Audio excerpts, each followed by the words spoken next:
আসসালামু আলাইকুম রহমতুল্লাহ। বন্ধুরা, সূরাতুল জিলজালের 7 ও 8 নম্বর আয়াতের ছোট্ট একটু সরল অনুবাদ আপনাদের সামনে তুলে ধরবো ইনশাআল্লাহ।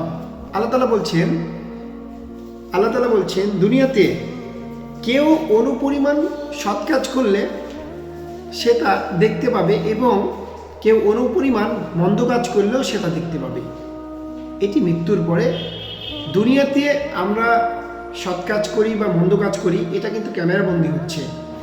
আমাদের দুনিয়াতে যেমন আমরা মোবাইল বা ক্যামেরা দিয়ে অনেক কিছু ভিডিও ধারণ করতে পারি, ঠিক আমাদের সাথে দুইজন ফেরেশতা আছেন যারা আমাদের ভালো মন্দ কাজের সব কিছু, মানে আমাদের জীবন শুরু থেকে মানে চলাফেরা সব কিছু তারা ক্যামেরাবন্দি করছেন।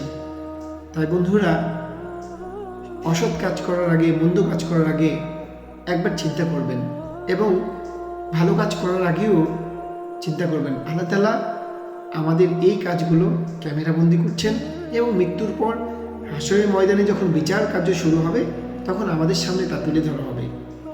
আর সেই ভিডিও দেখে বা সেই বাস্তব চিত্র দেখে যেন আমরা আল্লাহ তাআলার কাছে লজ্জিত না হই। আসুন, আল্লাহ তাআলা আপনাকে এবং আমাকে সকলকে যেন আল্লাহ তাআলা হিদায়াত দান করেন এবং ক্ষমা করেন। ইসলামী ভিডিওগুলো বেশি বেশি শেয়ার করবেন। ভালো থাকবেন। আল্লাহ হাফেজ।